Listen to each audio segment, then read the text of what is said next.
Nah, mari kita membaca lebih dahulu Yosua pasal 1 ayat 1 sampai 11. Semua kita membuka kitab kita lebih dahulu dan kita membaca Yosua pasal 1 ayat 1 sampai 11. Dapat saudara? Mari sama-sama kita baca. Sesudah Musa hamba Tuhan itu mati, berfirmanlah Tuhan kepada Yosua bin Nun abdi Musa itu demikian. Hambaku Musa telah mati, sebab itu bersiaplah sekarang, seberangilah sungai Yordan ini, engkau dan seluruh bangsa ini, menuju negeri yang akan kuberikan kepada mereka, kepada orang Israel itu. Setiap tempat yang akan diinjak oleh telapak kakimu, kuberikan kepada kamu, seperti yang telah kujanjikan kepada Musa. Dari padang gurun dan gunung Lebanon yang sebelah sana itu, sampai ke sungai besar yakni sungai Efrat, seluruh tanah orang Het, sampai ke laut besar di sebelah matahari terbenam, semuanya itu akan menjadi daerahmu seumur hidupmu. Seperti aku menyertai Musa, demikianlah aku akan menyertai engkau. Aku tidak akan membiarkan engkau dan tidak akan meninggalkan engkau.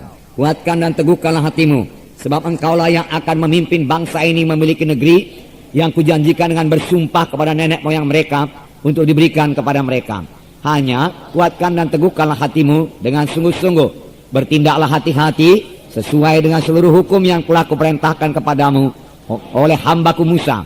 Janganlah menyimpang ke kanan atau ke kiri, supaya engkau beruntung kemanapun engkau pergi.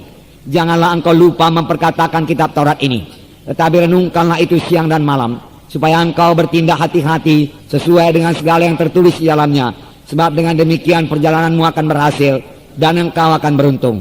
Bukankah telah kuperintahkan kepadamu, kuatkan dan teguhkanlah hatimu, janganlah kecut dan tawar hati, sebab Tuhan Allahmu menyertai engkau kemanapun engkau pergi.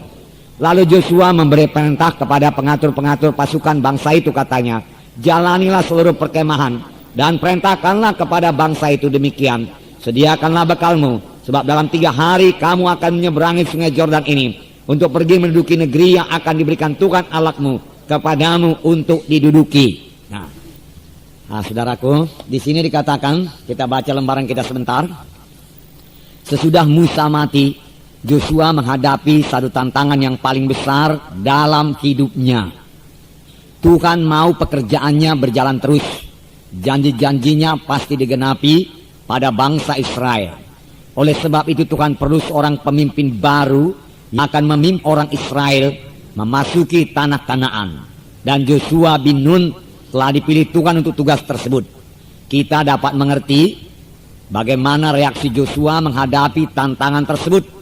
Takut dan khawatir mulai tumbuh dalam hatinya. Nah, saudaraku, di sini dikatakan sesudah Musa, hamba Tuhan itu mati. Kita mengetahui Musa tidak memasuki tanah Kanaan karena dosa juga, saudaraku. Memang dosa ini, saudaraku, merusak anak-anak Tuhan.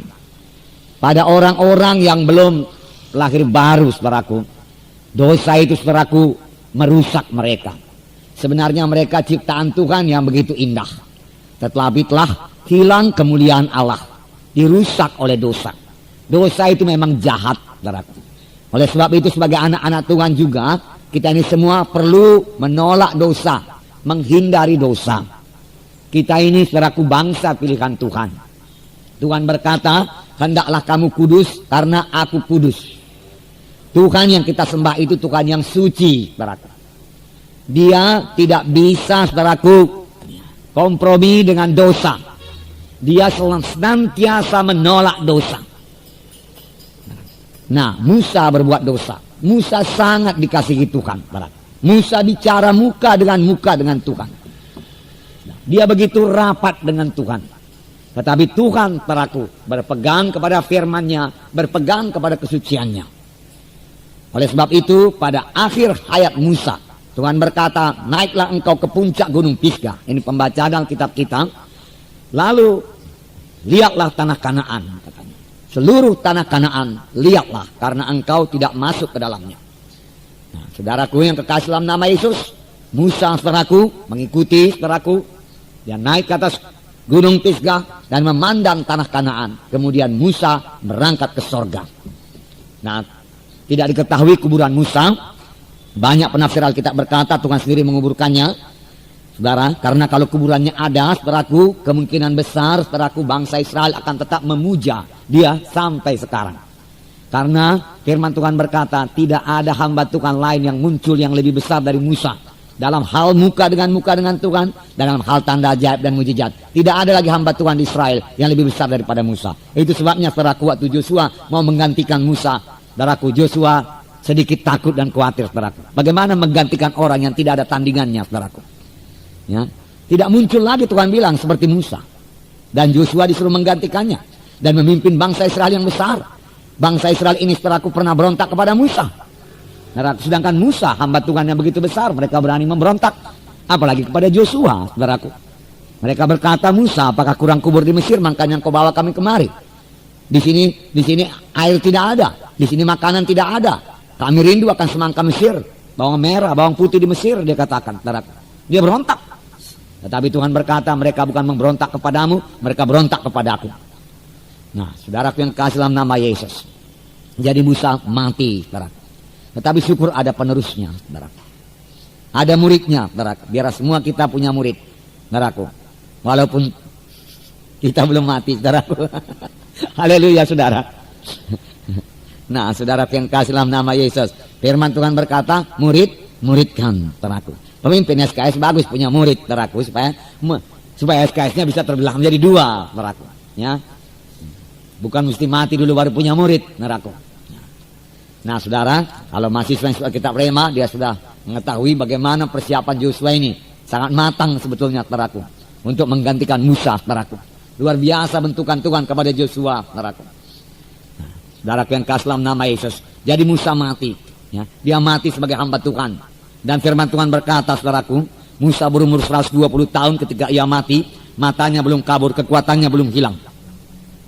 Diberkati Tuhan. Penuh dengan Roh Kudus. Saya yakin ini juga berkat penuh dengan Roh Kudus. Mari kita klaim, saudaraku. Ya. Saya mengklaimnya ini, saudaraku. Karena saya butuh, saudaraku, kekuatan, saudaraku.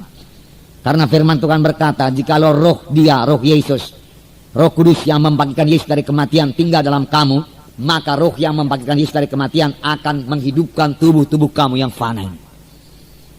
Musa begitu penuh oleh roh Tuhan, sehingga matanya pun tidak perlu kabur, saudaraku. 120 tahun, kekuatannya belum hilang.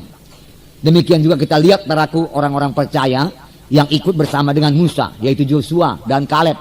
Dua-dua, saudaraku, luar biasa, saudaraku, kuat dan sehat, saudaraku. Baik secara badani mereka sehat, saudaraku. Haleluya, saudara. Ya. Nah, tapi kalau kita mau mati sebagai hamba Tuhan, biarlah kita hidup sebagai hamba Tuhan. Haleluya, saudara. Ya. Nah, jadi sesudah Musa mati, Joshua menghadapi tantangan yang paling besar dalam hidupnya. Kalau mau disuruh berkata, Tuhan, siapakah aku? Joshua berkata kepada Tuhan, bukankah Musa luar biasa, Tuhan? Bukankah Musa yang membelah laut Kolsum? Bukankah Musa yang memberi mana dari sorga, Tuhan? Joshua berkata, ya. Bukankah Musa yang berbuat tanda ajaib luar biasa, yang membebaskan bangsa Israel dari Mesir, 10 bala di tanah Mesir? Tetapi Tuhan berkata kepada Joshua, Joshua, dengarkan. Bukan Musa yang memberikan 10 bala itu, aku yang membuatnya, Tuhan berkata. Bukan Musa yang memberikan mana tiap-tiap hari kepada bangsa Israel, aku memberikannya. Bukan Musa yang membelah laut Kolsum, aku yang membelahnya, Tuhan berkata. Karena aku menyertai Musa, dan sama seperti aku menyertai Musa, aku menyertai engkau. Haleluya, saudara. Nah, saudara, percayakah saudara bahwasanya Joshua disertai Tuhan? Ya, sehingga Joshua pun berhasil memimpin bangsa itu memasuki tanah Kanaan, memasuki tanah pergantian, saudaraku. Demikian Tuhan menyertai, saudaraku, hamba-hambanya, saudaraku. Demikian kemudian Tuhan menyertai Petrus. Haleluya, saudara. Tuhan menyertai Paulus, saudaraku. Tuhan menyertai Filipus, saudaraku. Demikian Tuhan menyertai saudara sekarang. Haleluya, saudara. Nah,